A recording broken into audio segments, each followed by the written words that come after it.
We are returning to our series on the constitutional amendments. What happened? What was the context at the time the amendment was passed? And what does it mean as we move forward? This is part of what the United States Capitol Historical Society does as part of our mission as a congressionally chartered organization to inspire informed patriotism by telling the stories of the Capitol and the people who worked there. So we are honored today to be joined by a distinguished scholar who will answer questions that you may not even know you should have about the 19th Amendment. When women secured the 19th Amendment, the passage of the 19th Amendment in 1920, it did not actually grant them the right to vote, despite what everyone believes. Surprisingly, the United States Constitution does not explicitly guarantee the right to vote. Well, what exactly did this amendment achieve? On today's webinar on the 19th Amendment, which is, as I said, part of our ongoing constitutional amendment series, we are graced to have Dr. Lisa Tetrault, Associate Professor of History at Carnegie Mellon and a leading suffrage scholar. Dr. Tetrault, author of the award-winning book, The Myth of Seneca Falls, Memory and the Women's Suffrage Movement, 1848 to 1898, will provide insights into the politics behind the manufacture of an origin myth for feminism and the broader implications for the women's suffrage movement. In this seminal work, Dr. Tetrault challenges the notion of a linear progression of the women's rights movement, particularly its supposed inception at the 1848 Seneca Falls Convention. She reveals that this narrative was constructed much later, during the Reconstruction era, by a select few women seeking to influence the movement's direction. By debunking this myth, Dr. Tetrault's research also shows that in 1920 was not the end, but the middle of a long fight for voting rights, a fight that continues today.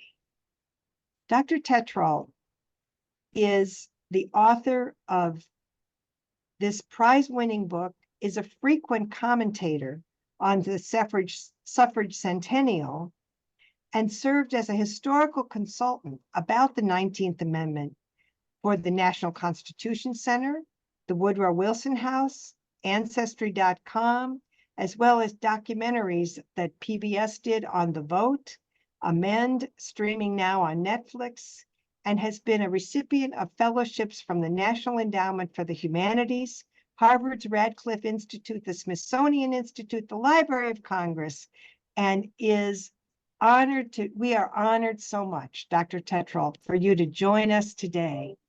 Tell us what we should know about the 19th Amendment. Thank you for coming. Thank you so much for having me, and thanks for everyone who signed in. I understand there was a softball event this afternoon, so I hope that was lots of fun.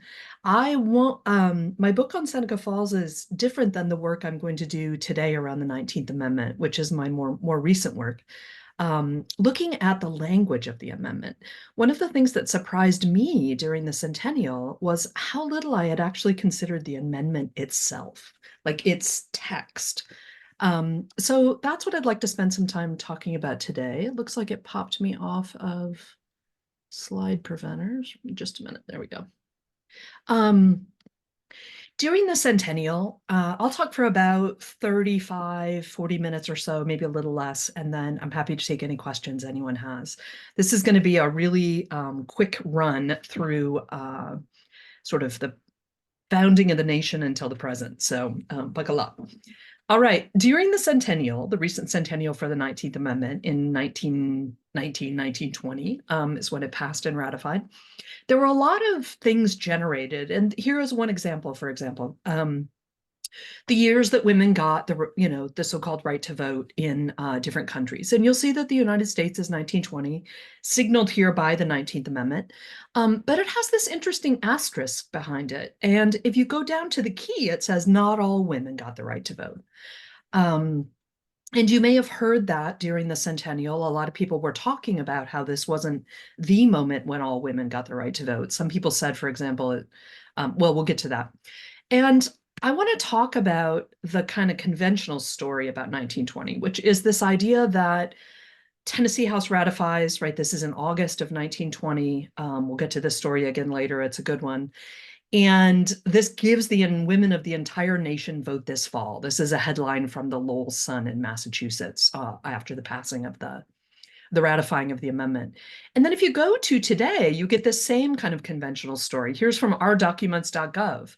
Passed by Congress in 1919 and ratified in 20, the amendment granted women the right to vote, and it guarantees all American women the right to vote. I'm going to tell a different story today than the kind of grand heroines of the movement. And I'm going to tell a different story about this asterisk as well. And I want to do that by focusing on what's being amended, not on the fight to do so much. But I want to focus on the Constitution itself. We're thinking here about an amendment. What did it change in the Constitution? What was in the Constitution and what was amended? So this takes us back to the founding. And if I were to ask you what is one of the most important rights of citizenship, most people would answer the right to vote. But what's very interesting about the United States is that in our founding document, when it was written in 1787 and that era, there was no mention of a citizen's right to vote. And that was not unusual in the 18th century. The idea was only certain people should be invested with the franchise, because it is not a natural right. And therefore, the Constitution included then, and interestingly still now, no affirmative right to vote for people. There was nothing in it that said the people may vote.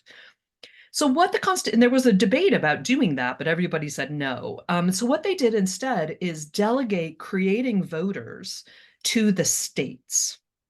So the idea was, yes, this would be a representative government, but it would be up to the states to decide who got to vote in that state.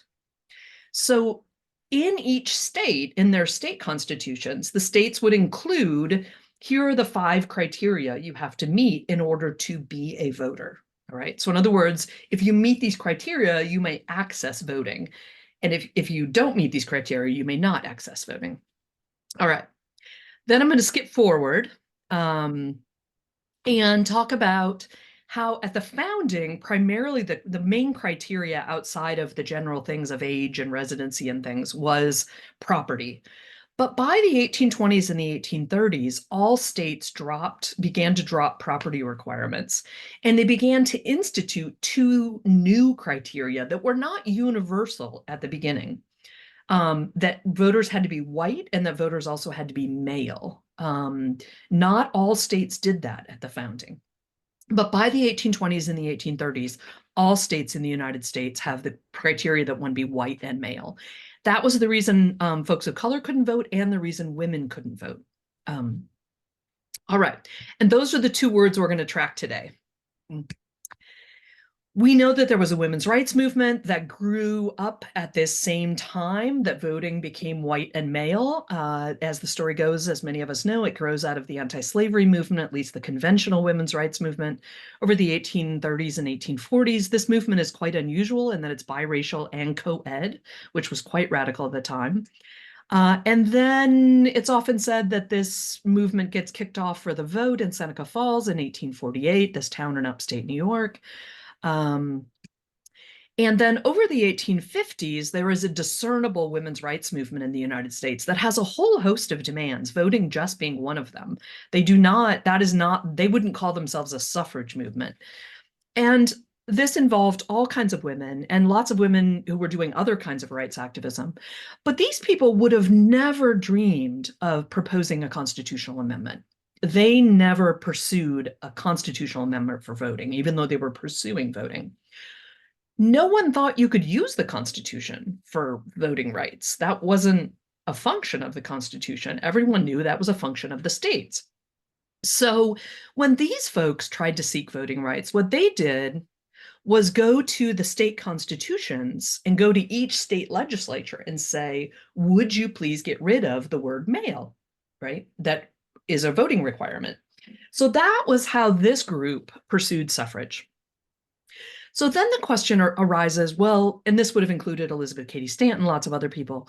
Then the question arises, okay, well then where did the idea for amendment come from? When did we start thinking in this country that the Constitution could regulate citizens voting? That comes out of the American Civil War.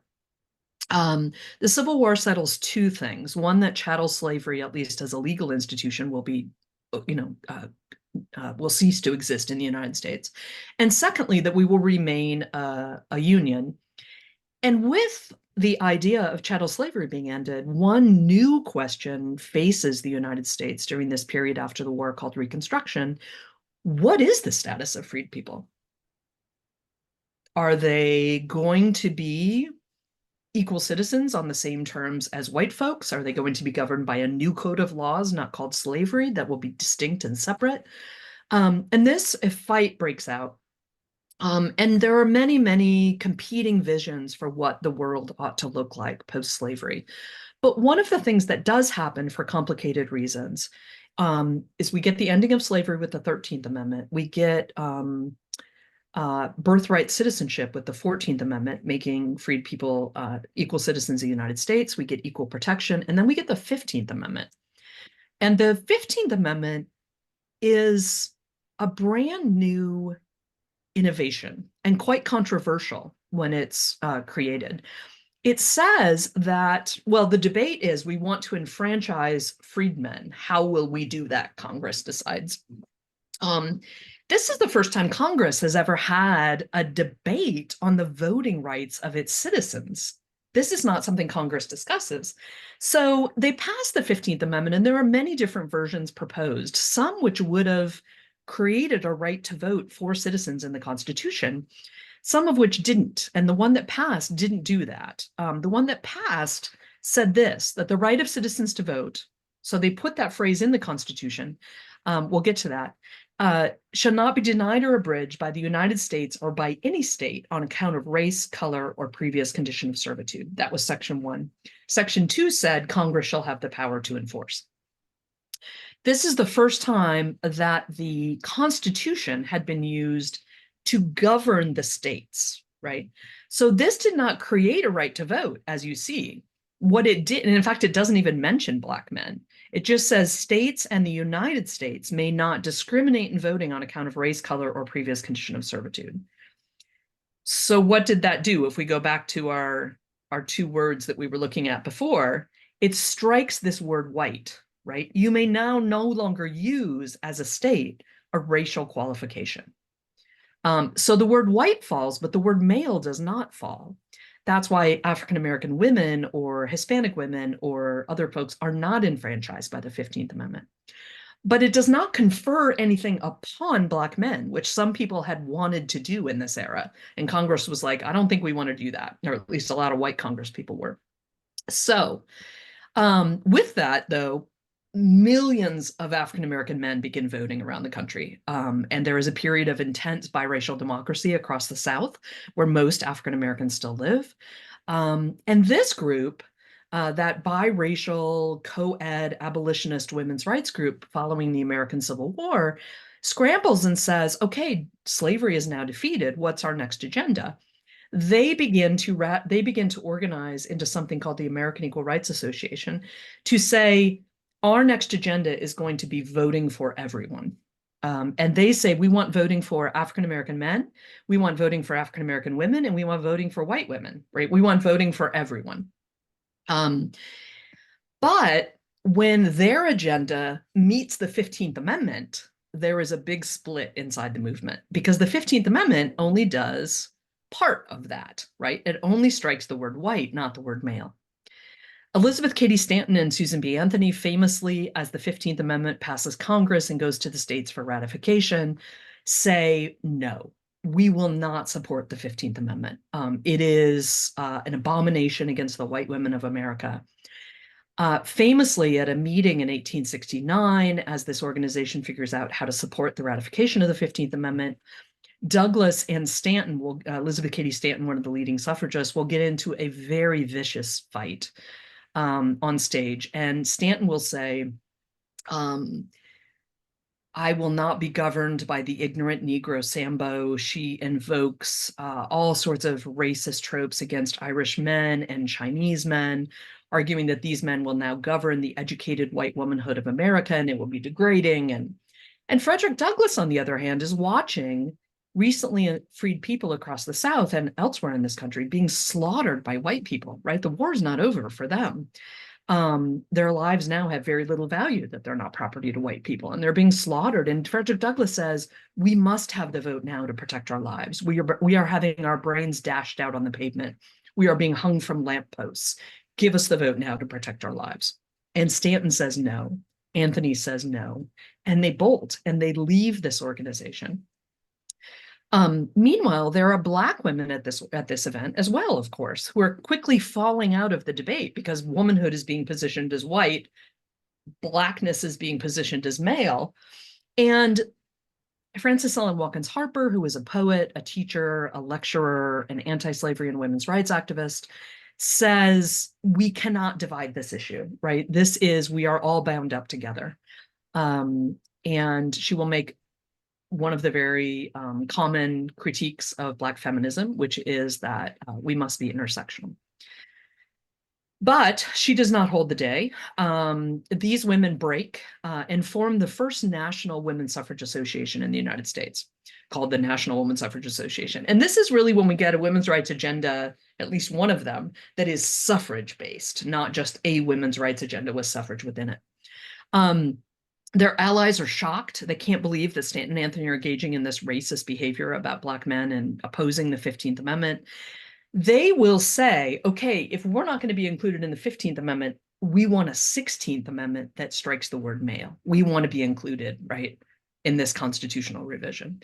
So this is where we get the idea of a constitutional amendment. It comes out of the 15th Amendment. And the 16th Amendment, which will become the 19th Amendment, because other amendments will pass first, says the right of citizens to vote, right, shall not be denied or abridged by the United States or by any state on account of sex. Article 2, Congress shall have the power and enforce. In other words, it's exactly the same as the 15th Amendment. We'll get back to that later, okay? Now, this right of citizens to vote, we can talk about in time, but this is now in the Constitution, making it seem as if there is such right. But the Supreme Court has consistently ruled that there is no such right, and we can talk about that. The Supreme Court has not allowed a expansive reading of that phrase. Very soon after the 15th Amendment is passed, a variety of people will say, okay, now the right to vote is in the Constitution. Let's go to the courts. Let's just start voting. For example, one of the things women do is just start voting and saying, I'm a citizen on account of the 14th Amendment, and I am, I have the right to vote based on the 15th Amendment. And so the state is unjustly depriving me of a constitutional right that I have. And in a case in 1875, the Supreme Court says in Minor v. Happersett, no. The Supreme Court or the Constitution enfranchises no one. There is no right to vote within the Constitution. And so that pathway of reading the amendment that way gets shut down. So this is denied. This is designed then to strike this state qualification. Again, not to invest women with a power. Lucy Stone, who is also a really famous suffragist in this era, and a whole bunch of other women are so aghast at Stanton and Anthony and their racism that they formed the American Women's Suffrage Association, which has a bunch of different positions. One is it supports the 15th Amendment. The National opposes it. Secondly, they say, we do not support a 16th Amendment. We do not believe that you can create women's suffrage through the US Constitution. That is not a function of the Constitution. That is a state prerogative. We all know that. And the 15th Amendment was no more than a war measure, right? An emergency measure. It should not change the constitutional basis of voting in this country. So they go by a state by state by state approach, right? We're going to go to each state and ask them to strike the word male. That, I should say, none of this goes anywhere for a very long time, as many of you may know. The 16th Amendment gets a couple of hearings before Congress, but is voted down either in committee or on the floor every time. And there aren't many state victories for a very long time. But by the 1890s and the 1910s, in the beginning of the 20th century, there starts to be a bunch of states willing to strike the word male in their constitutions. In other words, give women voting, or at least give them access to voting.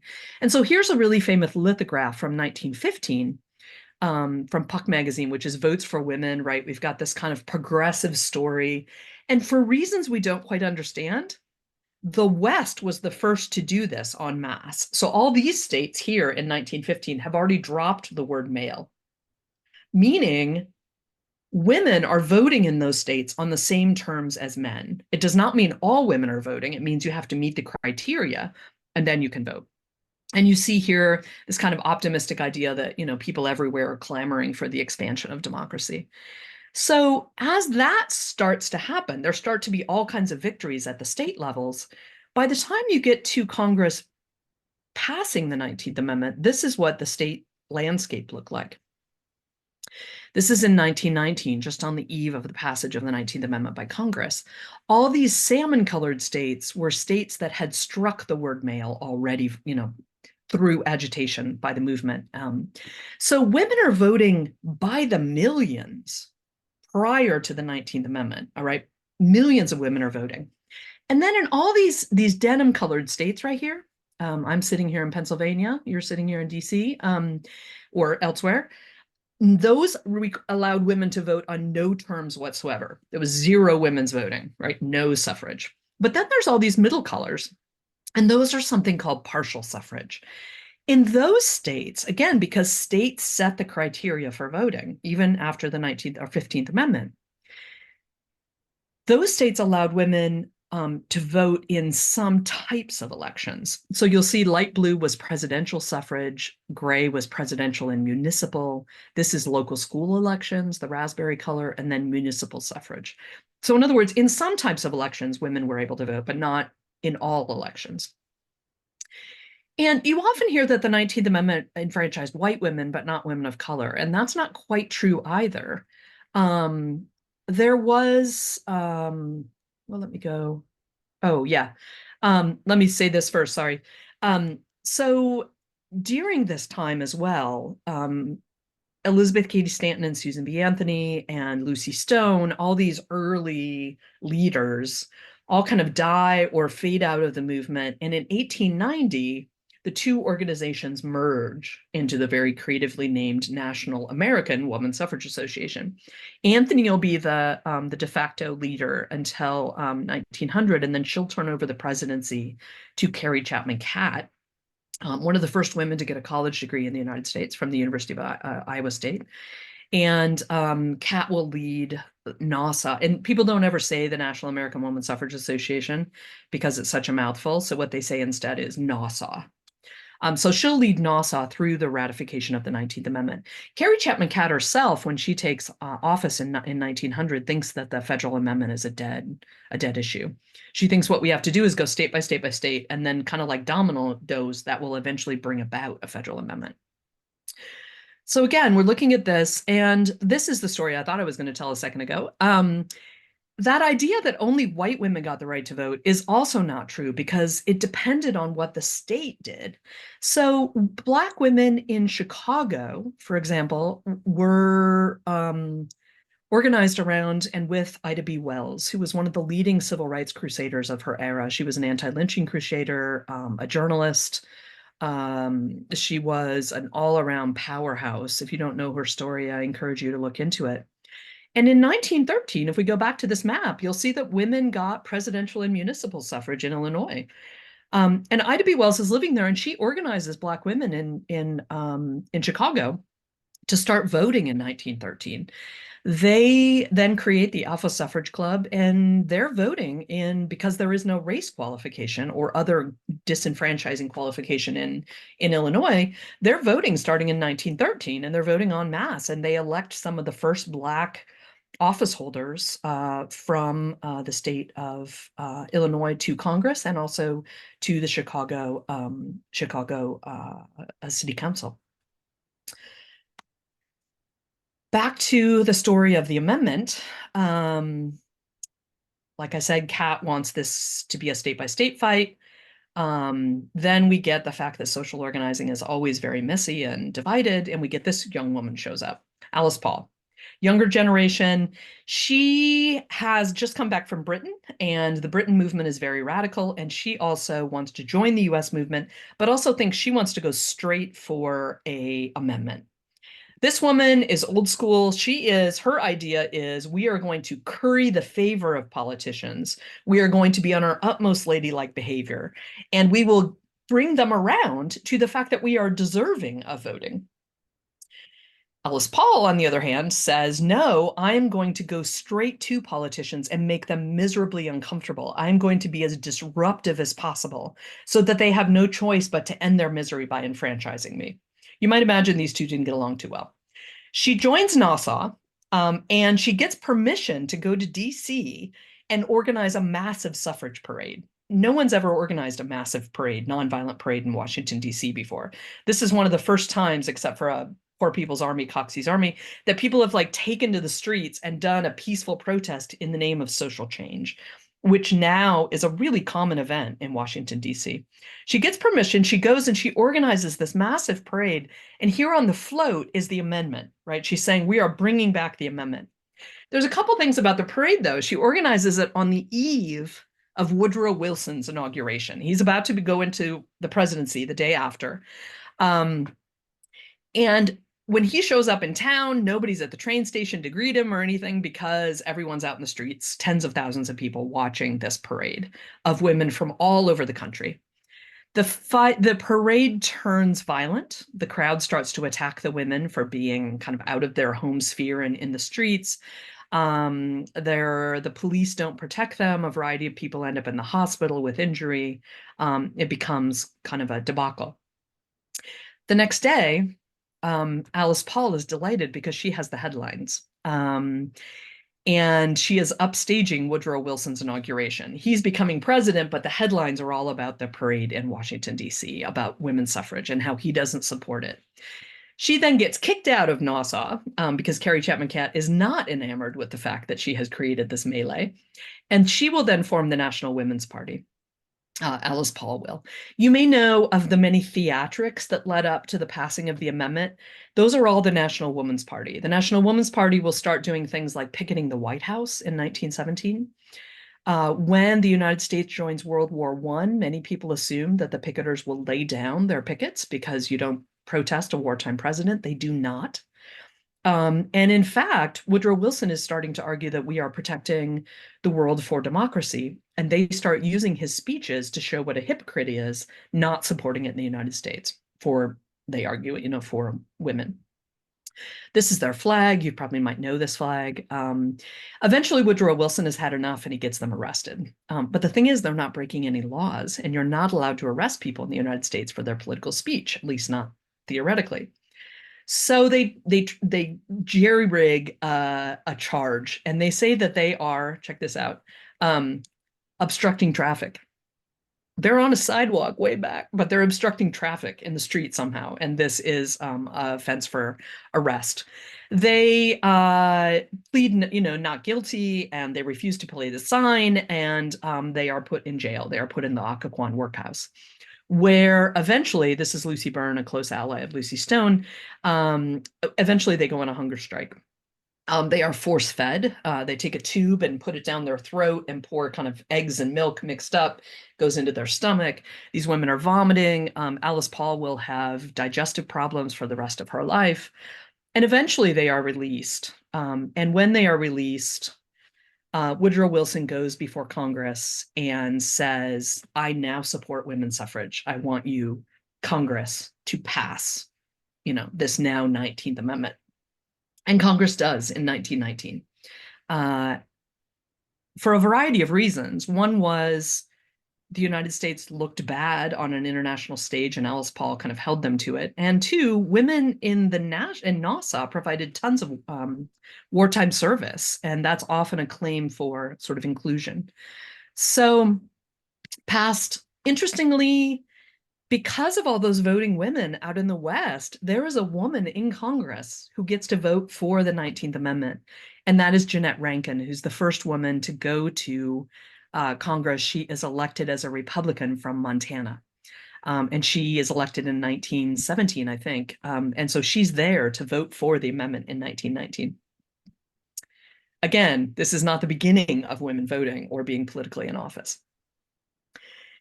Then it goes to the states for ratification. And we know from that headline a while ago that Tennessee will be the state that will ratify. It's a wild story. It's kind of better than fiction writing in many ways. Tennessee so it flies through ratification at first, and then over the summer of 1920, it is stuck. It is not going anywhere.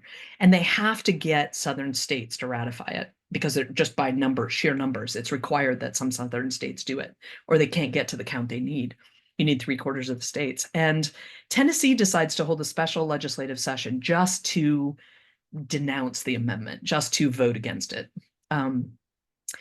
They hold this session in August of the summer of 1920. It's a melee. The Capitol is full of the liquor lobby getting people drunk, women walking around trying to get these drunk legislators to support this amendment.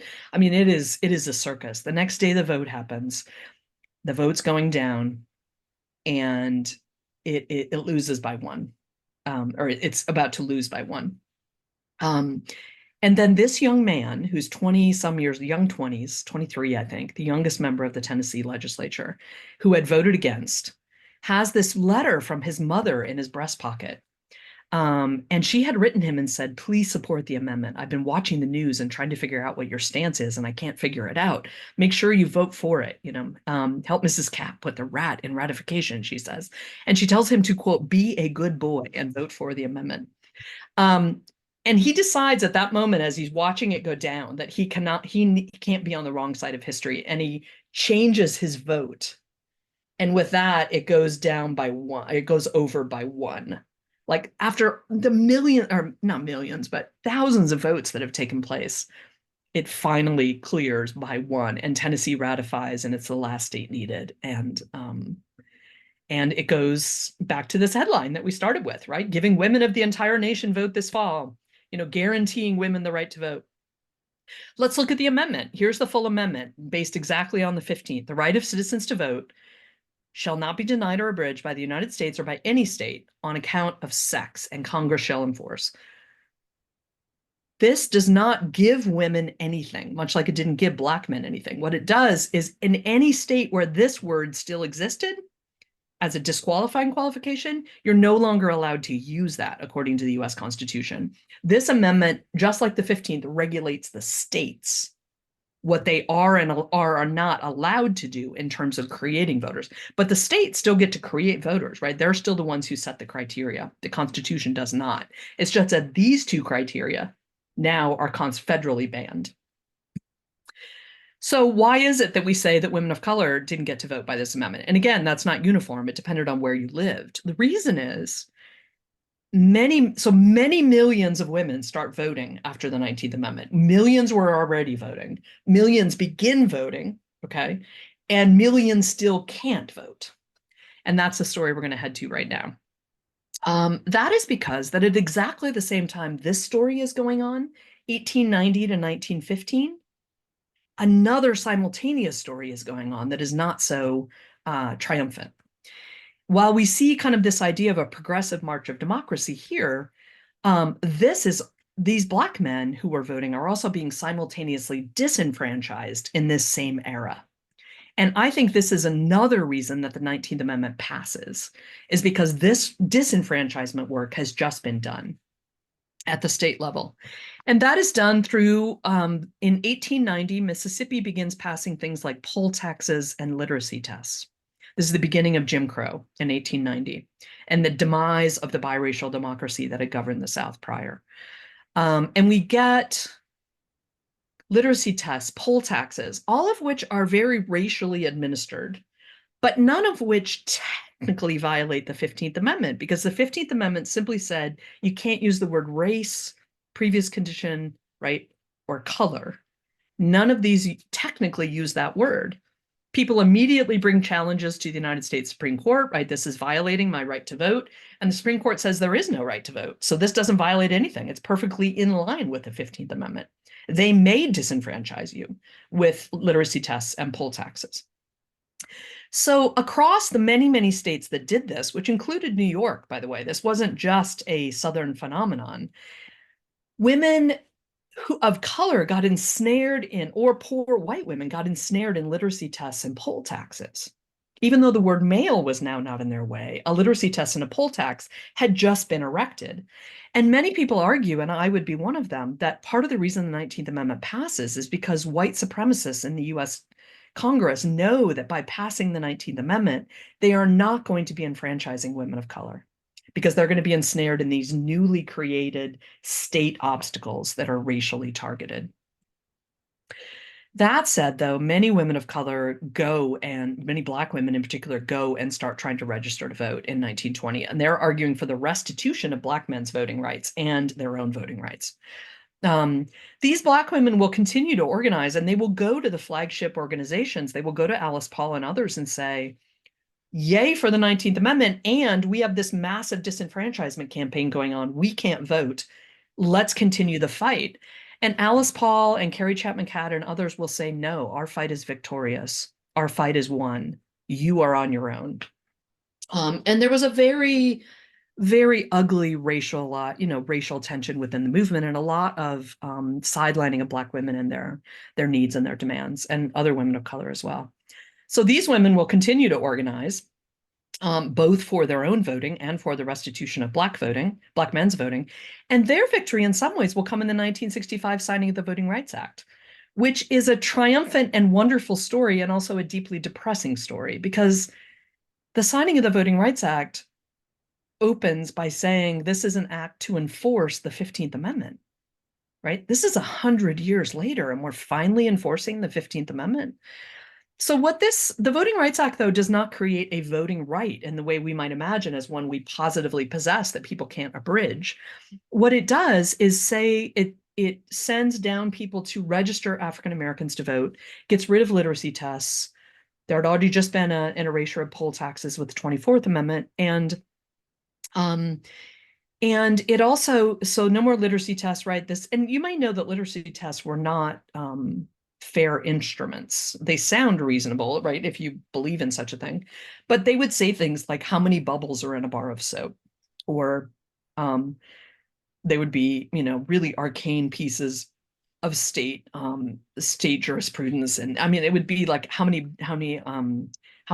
jelly beans are in a jar, or things like that. I mean, they were unpassable. And the other thing this did is it did something very important. The 15th Amendment had said no discrimination on the basis of race. That was clearly happening, right? If not in explicit ways, in implicit ways. And secondly, Congress shall have the power to enforce. So with this, Congress is reasserting its power to enforce the 15th Amendment. And it says, hey, you states that have a history of discriminating on racial grounds, we are now, as the federal government, going to oversee your voting practices, which is primarily a state prerogative. We are, as the federal government, going to come in and oversee you. And where there's a history of discrimination, you are not allowed to pass any more voting laws unless you clear them with us first, because we have to vet that they are not being racially discriminatory. And this will be the Department of Justice that will do this. And it's called pre-clearance. Okay. In other words, you state have managed your affairs so badly in terms of racial discrimination that we, the federal government, are now going to oversee what you do and make sure you're not engaging in racially discriminatory practices. If you are, we are going to cancel your voting laws. Okay. We have the right now to veto your laws if they're racially discriminatory. That was the real meat of the Voting Rights Act. With that, racially discriminatory practices and the registration of African Americans across the United States, not just in the South, this was a uniform national practice, went from 3% to 68% or 86%, like within a year. And African Americans began voting en masse, including Black women began voting en masse for the first time across the nation. Then we have a whole group of other women, Chinese Americans, Native Americans, Hispanic women. These women had a very different story, because by the beginning of the 20th century, citizenship was also required for voting. And their relationship to citizenship has always been very fraught. We had the Chinese Exclusion Act. We've had all kinds of, discriminatory or, a strict immigration law. And many Native Americans didn't want to become citizens, because if they did, they lost tribal sovereignty. And so there's been a kind of push and pull about Do we want to vote in the United States or do we not? And that's been a divisive question among, at least back at the time. So this has a very different timeline for when these women began to be able to vote, because it depended first on their national citizenship status, and then secondly on the laws of their state. So their story has very different timeline as well. So what I'm trying to point out here is that because the Constitution does not create voters, that amendment had an effect on when women could vote, but it's really a state level story. And that means there are many, many, many dates about women when women began voting and which women began voting.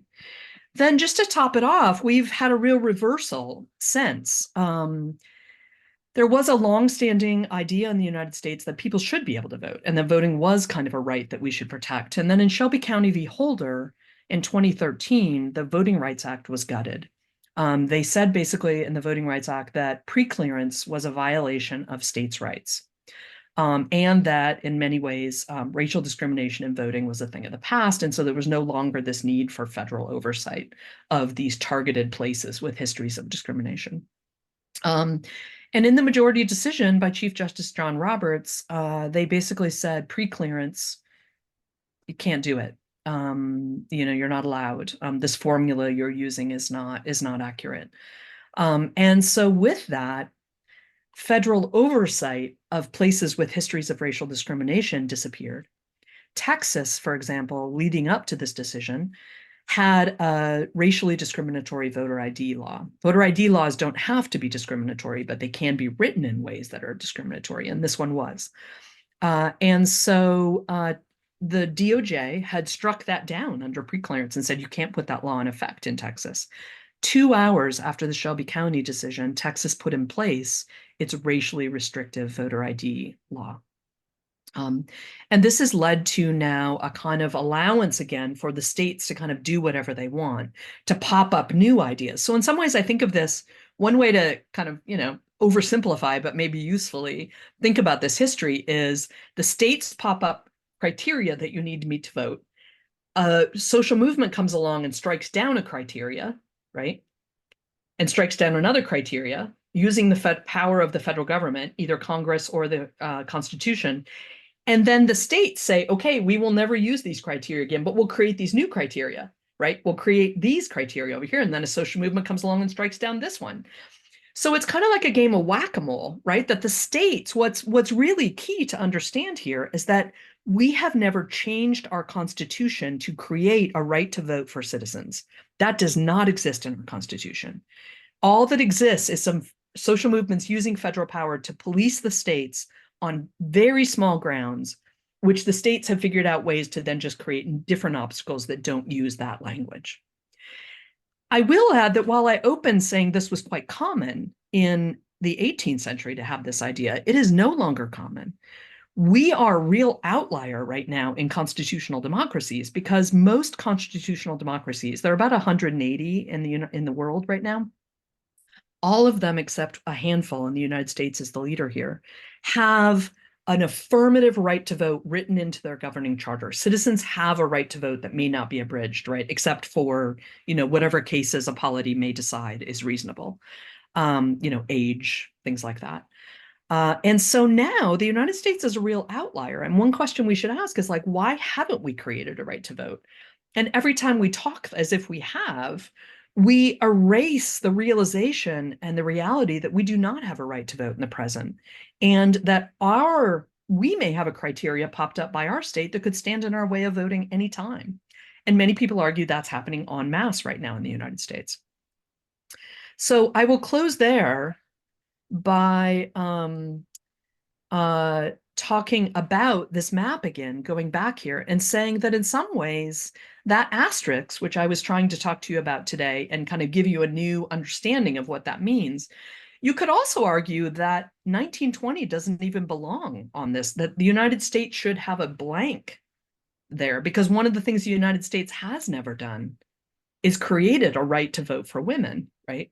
Or a right to vote for anyone. What it's done is just said you can't use the word male, but you can use a poll tax, a literacy test, a voter ID, closing of poll places, a gerrymander, right? Those have been allowed. So in some ways, I think you could argue that women never got the right to vote in the United States, and no one's ever gotten the right to vote in the United States. And I think it matters how we talk about this constitutional amendment and the 4 voting rights amendments, all of which do not confer a right to vote. And the Supreme Court has been very, very clear about that. Even in Bush v. Gore, they said there is no right to vote that exists in the Constitution in 2000. So I will close there and say to you that I hope you come away from today thinking differently about how the amendments fit into the Constitution and what they do to our rights as citizens of this country. Thanks a lot. Dr. Tetrault, you certainly have given given people a lot to think about, and we've got a pile of questions and a short period of time, so I'm going to try to rapid fire these to you. One of, we're getting ready to have the 250th anniversary of the Constitution, of the United States, and first the United States, then the Constitution. People are saying, well, what happened at the centennial, 100 years in 1876?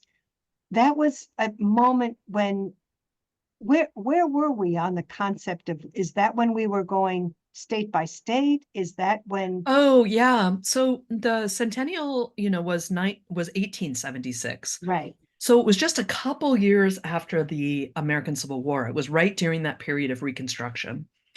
And both of those, American and national, were out there duking it out, right? And Black men were voting en masse still in this era.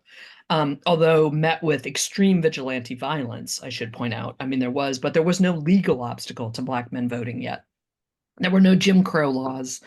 And what we had was the Nationals, Stanton and Anthony and their crew, pursuing a federal amendment. And in 1877, a year after the centennial, they will get it entered into the House by Aaron Sargent, a congressperson from California. His wife was a suffragist, but it will fail. But at that centennial, you might imagine there were many theatrics.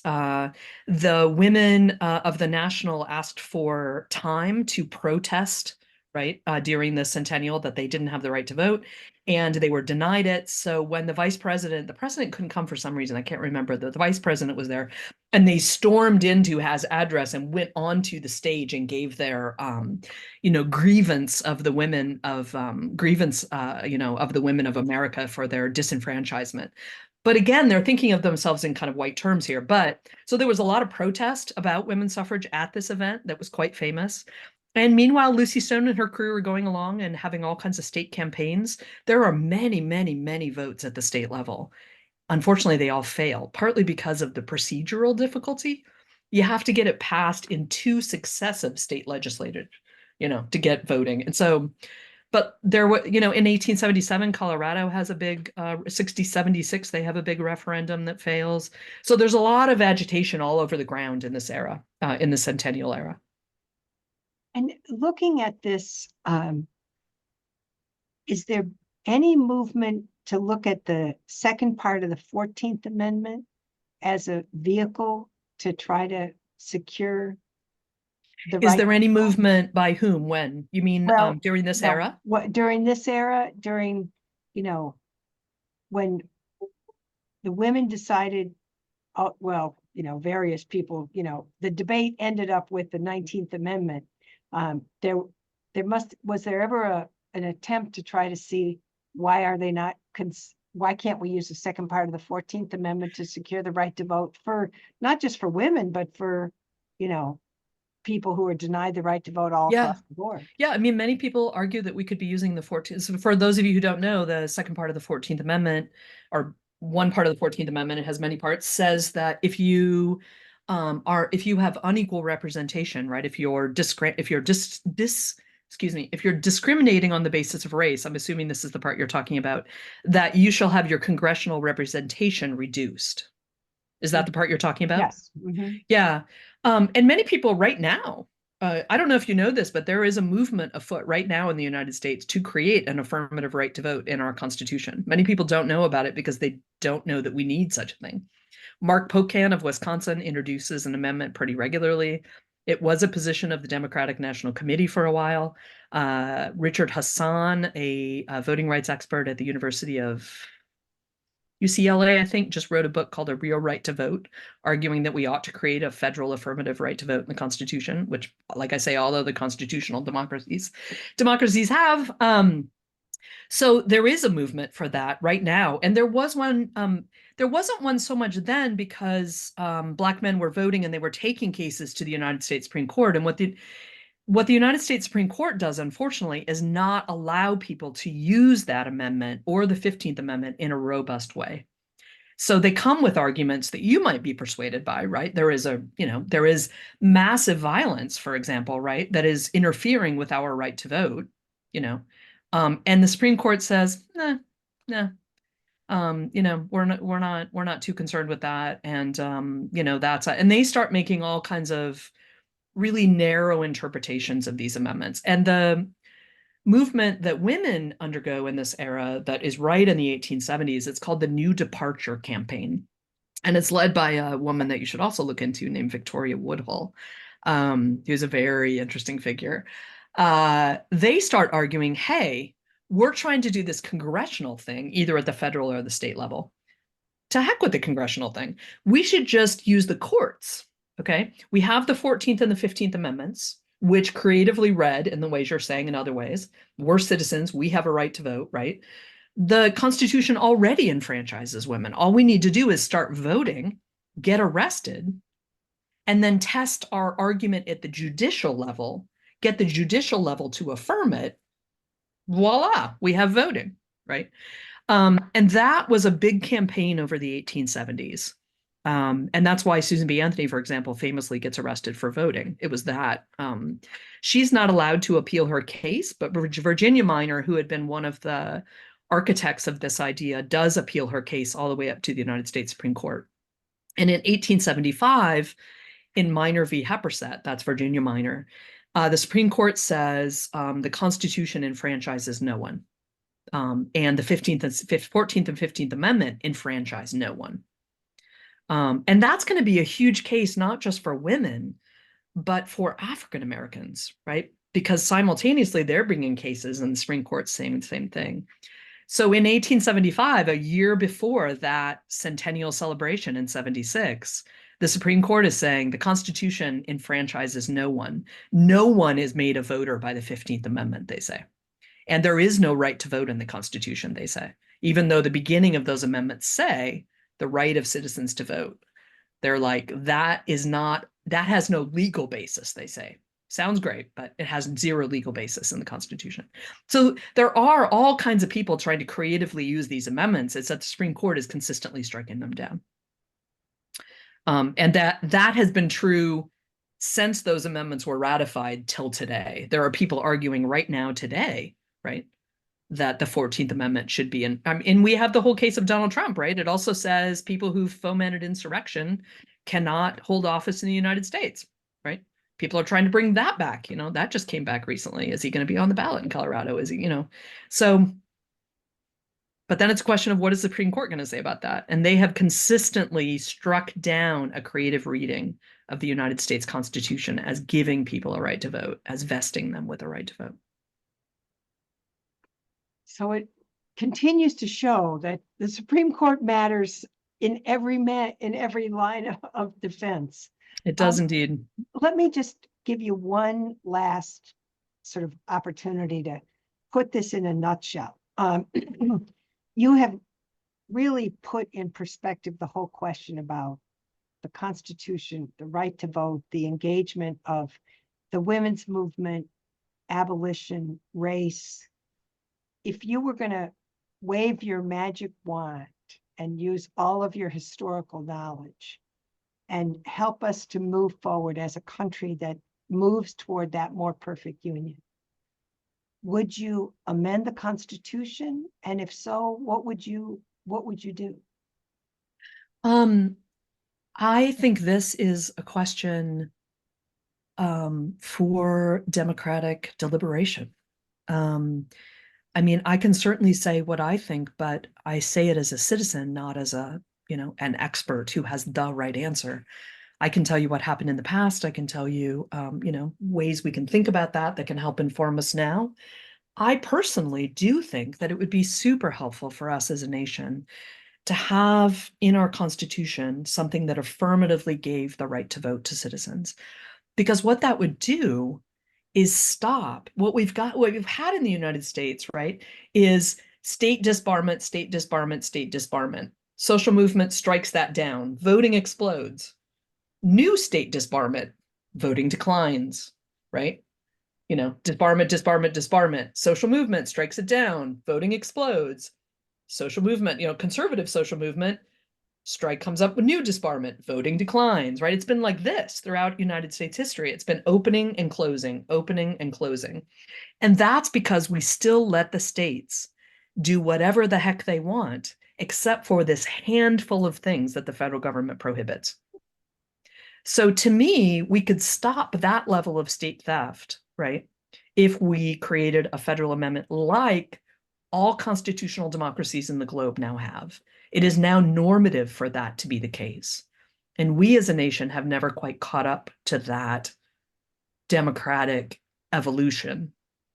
And I would love to see us. Now, it's not easy and it won't fix everything, but I think it would be my own personal sense as a citizen is I think it would be a great addition. And if you want to know more about it, read Richard Hassan's A Real Right to Vote, which is a book he just wrote about creating a constitution. Oh, here it is right here on my desk.